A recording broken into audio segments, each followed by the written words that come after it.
भारत ने कनाडा को मिट्टी में रेत में उनका सिर दे रखा है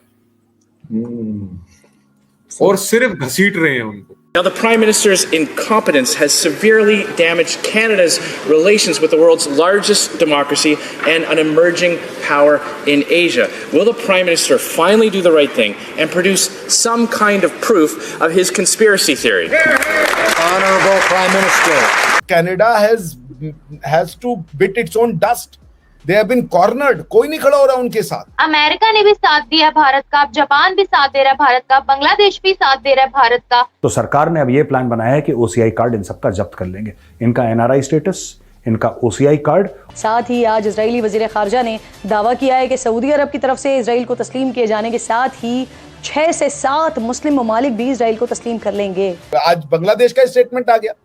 बांग्लादेश के जो मिनिस्टर साहब है उन्होंने स्टेटमेंट दिया कि भाई हमें इंडिया पे पूरा यकीन है, इंडिया ऐसी घटिया हरकतें नहीं करता, इट्स अ मैच्योर कंट्री। अब इस खबर के साथ ही मुस्लिम ममालिक, खास तौर पर पाकिस्तान जो 50 से जायद मुस्लिम ममालिक में वाहिद एटमी ताकत है, इस पर दुनिया भर की नजरों के साथ साथ आलमी सतह पर दबाव भी बढ़ेगा ऑब्वियसली, और सवाल उठेगा कि क्या पाकिस्तान भी सऊदी अरब के बाद इजराइल को तस्लीम कर लेगा। जिस मुल्क का सहारा अफगानिस्तान नहीं लेना चाहता उसका सहारा कनाडा ले रहा है। हालात देखिए क्या वक्त आ गया इस मुल्क का। अगर पन्नू अपने रिश्तेदार को यहाँ पे पैसा भेजता है भारत में, उस रिश्तेदार को उठा के एनआईए शुड क्वेश्चन कि ये टेरर मनी है, तुम्हारे पास कैसे आई? तो सर अगर ऐसा है तो ये तो आलम इस्लाम पर बहुत गहरा इसका असर होगा। तो क्या हम समझें कि फ़लस्तीनियों को उनका वतन मिलने के बहुत ज़्यादा करीब है, या फिर ये अमरीकी दबाव और आलमी सियासत का नतीजा है जो कुछ हो रहा है?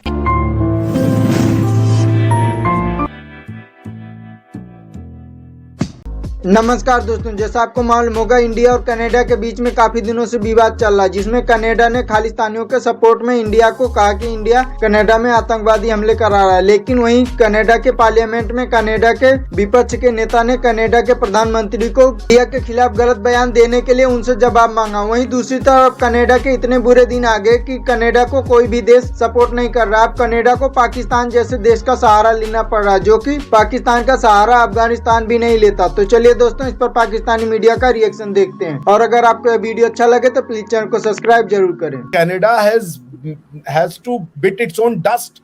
They have been cornered. कोई नहीं खड़ा हो रहा उनके साथ। बिल्कुल, और जो बात आप कर रहे हैं ना सर, वो पिक्चर्स हटाने वाली, बिल्कुल आज सोशल मीडिया उससे भरा पड़ा है कि वो पिक्चर्स हटाई जा रही हैं। अगर वो freedom of speech and expression था तो तुम क्यों अब हटा रहे हो उसको? हाँ बिल्कुल, अगर वो freedom of speech and expression था, बिकॉज तुम तो वही डिफेंड कर रहे थे ना। कुछ दिन पहले एक टैब्लो निकाल दिया था, उस टैब्लो में इंदिरा गांधी को मारते हुए तुम उसको ग्लोरीफाई करवा रहे थे। तुमने कहा ये freedom of speech and expression है। या तो तुम तब गलत थे या तो तुम अब गलत हो। क्योंकि अगर ये पोस्टर जिसमें कि भारतीय हमारे बेचारे जो डिप्लोमेट हैं उनकी जिंदगी को तुमने खतरे में डाल दिया, तुम कह रहे हो कि नहीं it is alright, it is a freedom of speech and expression, then you have compromised with your constitutional provisions, we have not. Because हम तो तब भी कह रहे थे कि ये freedom of speech and expression नहीं है, हम आज भी कह रहे हैं। कॉम्प्रोमाइज तो तुम्हें करना पड़ा, पोस्टर्स तो तुम्हें उतरवाने पड़े।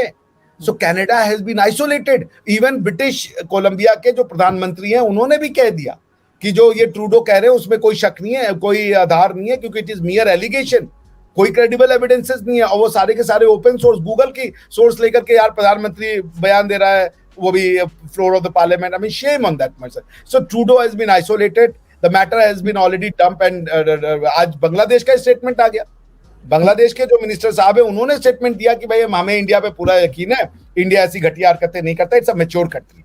आज आप देख लीजिएगा, ये बांग्लादेश के एफएम का जो है वो वहां पे है अमेरिका में, उनसे एएनआई ने पूछा तो एएनआई को उन्होंने ये स्टेटमेंट दिया है। So the matter has been finished. वरना वो सुखा को उठाते, सुखा का तो कोई बात भी नहीं कर रहा है, लोग कुछ नहीं कह रहे हैं।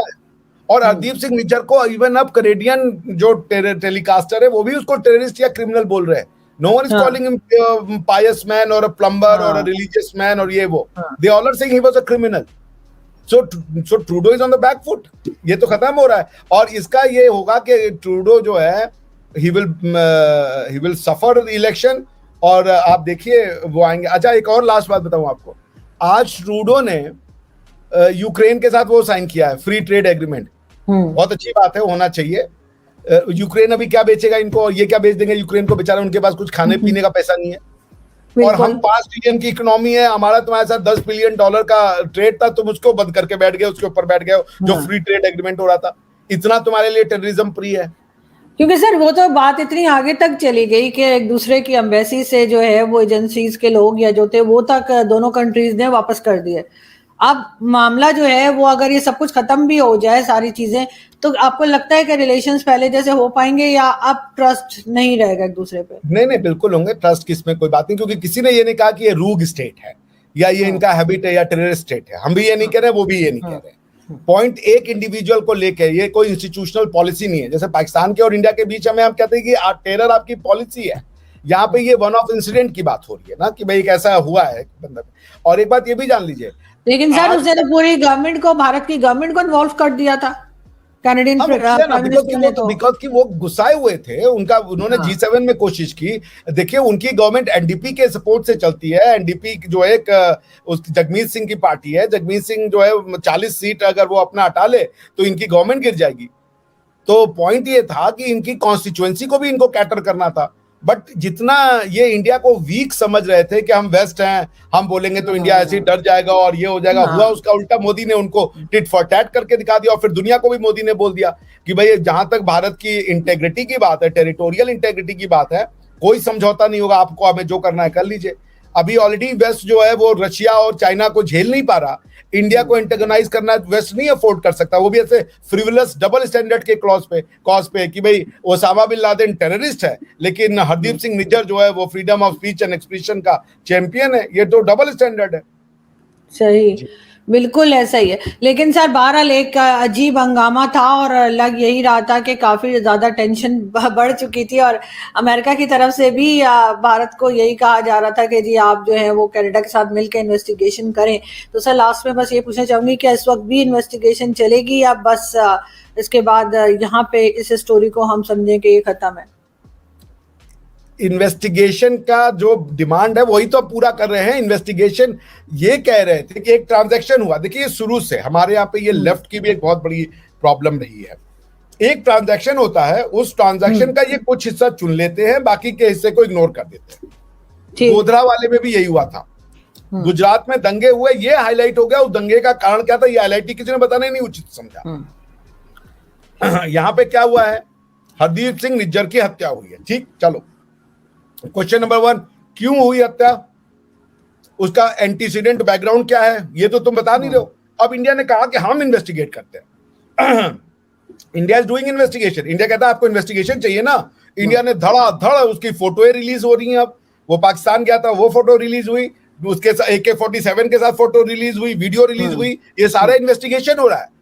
जो ट्रूडो साहब थे उनका इन्वेस्टिगेशन बहुत लिमिट और सीमित था कि उसकी हत्या हुई है और उसका हत्यारा कौन है ये पता करो। हमने उस इन्वेस्टिगेशन को लंबा कर दिया। हम तो वर्ल्ड कम्युनिटी की डिमांड पूरी कर रहे हैं। हम कह रहे हैं बिल्कुल इन्वेस्टिगेशन हो, जरा ये बता दें ये सज्जन कौन थे।